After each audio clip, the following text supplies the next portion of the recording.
ನಮ್ಮ ತಾಯಿ ನಮ್ಮ ನೆತ್ತಿ ಎಂದು ಗಮನಿಸಿಕೊಂಡು ಬೆಳೆದಂತಹ ಇದ್ದಂತೆ ಯೋಗ್ಯವಾದಂತಹ ವಿದ್ಯೆಯನ್ನು ಮಕ್ಕಳಿಗೆ ಕೊಡಬೇಕು ಎಂಬ ಉದ್ದೇಶದಿಂದಾಗಿ ಗುರುಗಳ ಬಳಿಗೆ ಕಳುಹಿಸಿದರು. ಗುರುಕುಲದಲ್ಲಿ ಬೇಕಾದಂತಹ ವಿದ್ಯೆಯನ್ನು ನಾವು ಕರಗತ ಮಾಡಿಕೊಂಡವರು. ಶಸ್ತ್ರ ಶಾಸ್ತ್ರ ವೇದ ಪುರಾಣ ಎಲ್ಲವನ್ನು ಗಟ್ಟಿ ನಾವು ನ್ಯಾಯ ಪ್ರಬುದ್ಧರಾಗಿ ಸೇರಿದಾಗ ಆಡಿದ್ದೇನು ಮಕ್ಕಳೇ, ನೀವು ಬೆಳೆದುಕೊಂಡಿದ್ದೀರಿ, ನೀವು ಯೋಗ್ಯರಾಗಿದ್ದೀರಿ. ಆದರೆ ಈ ರಕ್ಷಸ ಫಲಕ್ಕೆ ನೀವು ಅನುಸಾರಿಯಾಗಬೇಕು ಅಂತ ಹೇಳಿದ್ರು.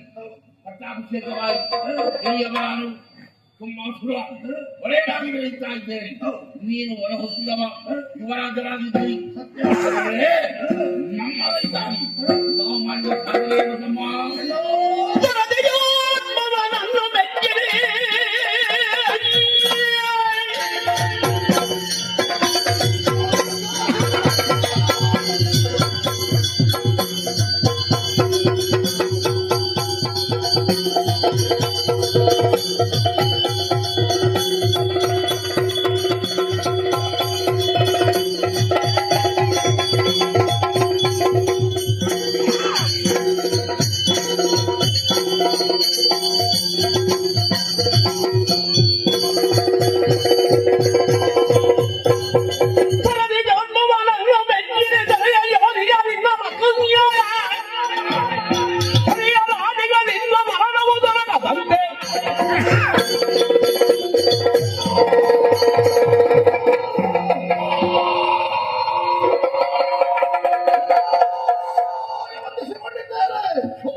ವಾರ್ತೆಯಿಂದ ಆಶೀರ್ವಾದವನ್ನು ಪಡೆದಂತಹ ನಾವು ತಾರುಣ್ಯದಲ್ಲೇ ಅರಣ್ಯವನ್ನು ಸೇರಿ ಶರಣ್ಯ ಭಾವದಿಂದ ಹಿರಣ್ಯ ಗರ್ಭವನ್ನು ಮೆಚ್ಚಿಸಿ ಅವರ ಕಾರುಣ್ಯಕ್ಕೆ ಒಳಗಾದವರು ನಾವು. ನಮ್ಮ ಹುಟ್ಟಿಗೆ ಬರೆದಂತಹ ಬ್ರಹ್ಮದೇವರಲ್ಲಿ ಹರಿಹರಾದಿಗಳಿಂದ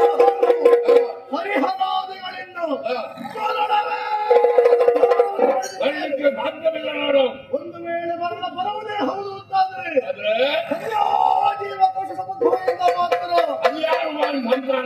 ಹಾಗಾಗುವುದಕ್ಕೆ ಎಂದಿಗಾದರೂ ಸಾಧ್ಯ ಉಂಟೇ? ಇಲ್ಲ, ಖಂಡಿತವಾಗಿಯೂ ಇಲ್ಲ.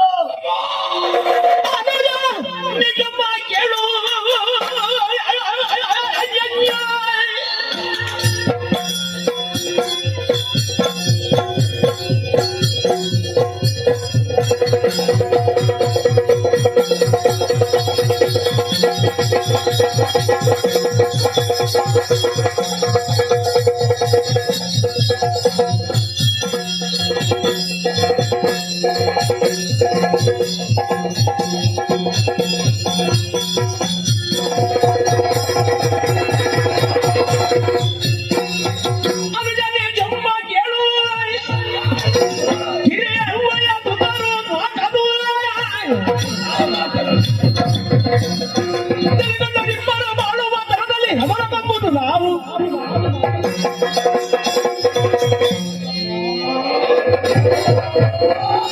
ಕೋರಿಕಾಪುರವನ್ನು ಸೇರಿದ ಜನ ತಾಯಿಗೆ ಏನು ವಿಷಯವನ್ನು ಹೇಳಿದರು. ತಾಯಿ ಸಂತೋಷಗೊಂಡರು. ಸತ್ಯ ಆಮೇಲೆ ಒಂದು ಮಾತಾಡಿದ್ರು. ಮಕ್ಕಳೇ, ದಿಗ್ವಿಜಯ ಮಾಡಬೇಕು, ಲೋಕಲೋಕವನ್ನು ಗೆಲ್ಲಬೇಕು. ಈ ಮಾತನ್ನು ಕೇಳಿ ನಮ್ಮ ಸೈನಿಕರೆಲ್ಲ ಎದ್ದು ನಿಂತಿದ್ದಾರೆ. ಕೈಯಲ್ಲಿ ಆಯುಧವನ್ನು ಹಿಡಿದು ಕಳಪಿಸುತ್ತಾರೆ. ನಾನಿದ್ದೇನೆ ಶುಂಭಾಸುರ ಎಂಬ ಮಾತನಾಡುತ್ತಾ ಇದ್ದಾರೆ. ಸತ್ಯ ನನಗೂ ಮನಸ್ಸಾಗಿದೆ.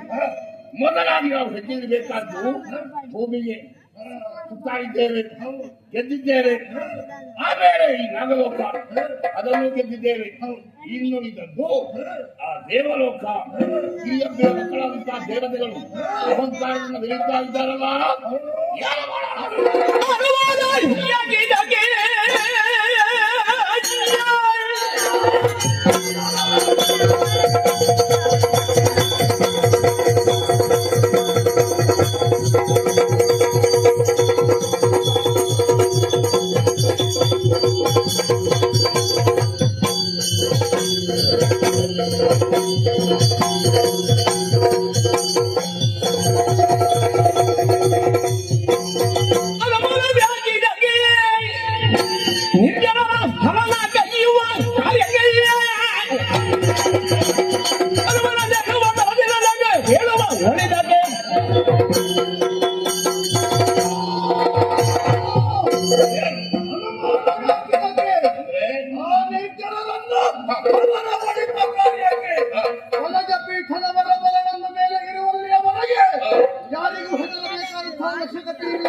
ಸೋಲೆಂಬುದನ್ನು ಕಾಣುವುದಕ್ಕೆ ಸಾಧ್ಯವಿಲ್ಲ ಅಣ್ಣ.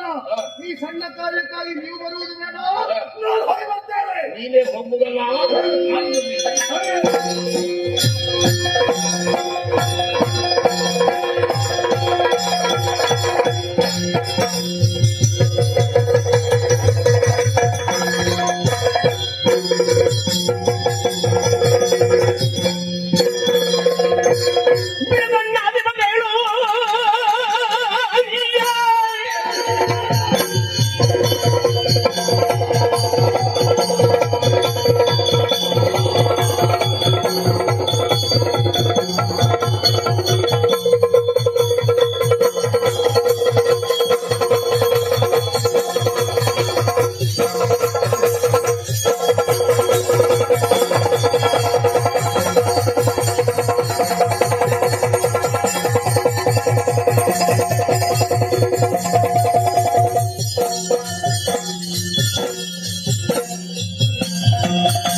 ಅಹಂಕಾರವೇ ಬರುವುದಕ್ಕೂ ಕಾರಣ ಉಂಟು.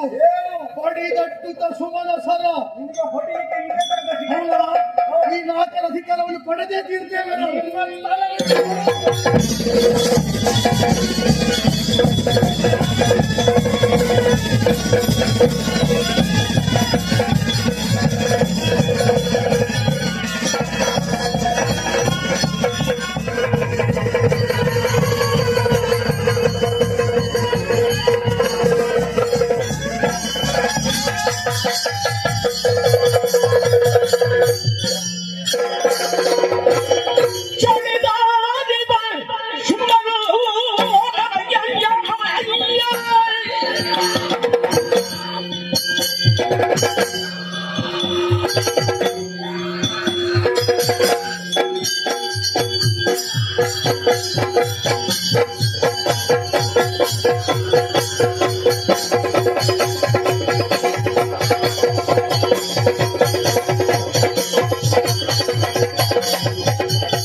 ರಾಕ್ಷಸರು ಹುಟ್ಟುತ್ತಾರೋ ನಿನಗೆ ಮನಸ್ಸಿನಲ್ಲಿ ದುಗುಡ ಹೆದರಿಕೆ ಯಾವಾಗ ಕೊಲ್ಲುವುದಂತ ಸಂಚು ಹಾಕ್ತಾ ಇರ್ತೀನಿ. ನಾನು ಇಂದ್ರಿಯಾಭಿಮಾನಿ ದೇವತೆ ನೋಡು.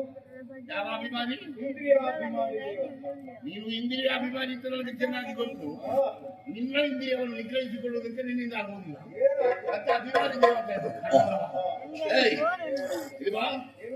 ನಾನು ಶೋಣಿತಾಪುರಾದಿ ಶುಂಭಗಾರ ಅಂತ ನನ್ನನ್ನು ಕೊಂಡಾಡ್ತಾರೆ. ಏನು ಅದೇ ಗಮನ ಇಲ್ಲದ ನಾವು ಎಲ್ಲಿಗೂ ಹೊರಡುವುದಿಲ್ಲ. ಇಂಥ ಕಡೆ ಹೋಗಬೇಕಂತ ಯೋಚನೆ ಮಾಡಿ ಮುಂದೆ ನೀಡುವುದು. ನಾಲ್ಕು ಲೋಕಗಳ ಒಂದು ಜಾತಿ ಗೊತ್ತಾ? ಸ್ವಾಧೀನ ಮಾಡಿಕೊಳ್ಳುವುದಕ್ಕಾಗಿ ನನಗಿದು ಬೇಕು. ಬಿಟ್ಟು ಕೊಟ್ಟರೆ ನೀನು ಉಳಿತಾರೆ. ಇಲ್ಲದಿದ್ದರೆ ಗೀರ್ವಾಣರನ್ನು ಯಾವ ರೀತಿ ಓಡಿಸಿದ್ದೇನೆ ಅದೇ ರೀತಿ ನಿನ್ನನ್ನು ಓಡಿಸ್ಯಾರ. ತುಂಬಾ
ಮನಸ್ಸನ್ನು ಕೊನೆಯುತ್ತಾ ಇದೆಯಲ್ಲ ಹುಳ. ಹಾಗಾದ್ರೆ ನೀನೇನ್ ಮಾಡಬಹುದು? ಈಗ ಮನಸ್ಸನ್ನು ಕೊರೆಯುವ ಹುಳ ನಮ್ಮ ಮೈಗೆ ಅಂಟಿಕೊಳ್ತದೆ ಅಂತಾರೆ. ಅದನ್ನು ಪರಿಹಾರ ಮಾಡಬೇಕಾ ಬೇಡವಾ? ಅಂಟಿಕೊಳ್ಳುವುದಕ್ಕೆ ಒಳಗಿಂದೊಳಗೆ ಇದ್ದದ್ದು ಅಂಟಿಕೊಳ್ಳುವುದಕ್ಕಾಗುವುದಿಲ್ಲ. ಮತ್ತೆ ಒಳಗಿಂದೊಳಗೆ ಜೀವಬೇಕು. ಹೌದಾ? ನನಗೂ ಉಂಟು. ನಿಮ್ಮನ್ನು ತೆಗಿಬೇಕು ಮುಗಿಸಬೇಕು ಅಂತ ನನಗೂ ಇತ್ತು. ಅದು ನೀವು ಬಂದಾಗ ನಾನು ಮಾಡ್ತಾ ಇದ್ದೇನೆ. ಇವರನ್ನು ಹೇಗಾದ್ರೂ ತೆಗಿಬೇಕು, ಇವರನ್ನು ಹೇಗಾದ್ರೂ ಓಡಿಸಬೇಕು. ಆ ಜಾಗಕ್ಕೆ ನಾನು ಕೂತ್ಕೊಳ್ಬೇಕು ಅಲ್ವಾ? ನೋಡು ಏನು ನೋಡು, ನಿನ್ನನ್ನು ತೆಗೆದು ನಾನು ಮಾಡ್ತೀನಿ. ಪ್ರಯತ್ನ ಮಾಡಬಹುದು, ಆಗ್ತದ ಅನ್ನೋದು ಮುಖ್ಯ. ಆಗುದಿಲ್ಲ. ನಿನ್ನ ಜಾಗಕ್ಕಲ್ಲ, ನನ್ನ ಜಾಗಕ್ಕೆ ಬಂದಾಗ ನಾನು ನೋಡಿಕೊಳ್ಳೋದಷ್ಟೇ. ಹೋಗುವ ರೀತಿ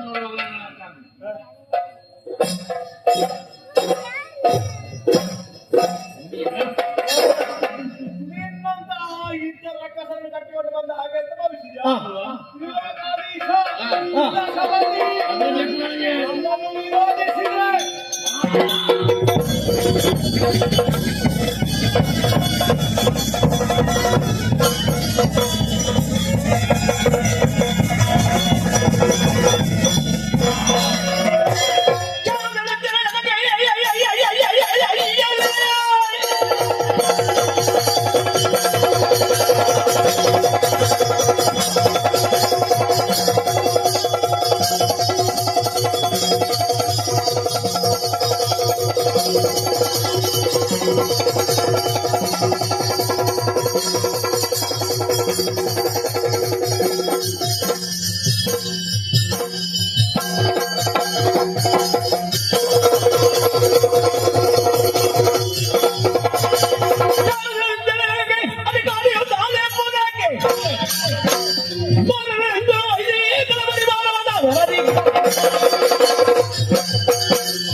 ನಾವಿದ್ದಂತಹ ವಿಷಯ ಗೊತ್ತಾಗಬೇಕು ಅಂತಾದ್ರೆ ನಂಗುಡದ ವಿಷಯ ಆಗಬೇಕು.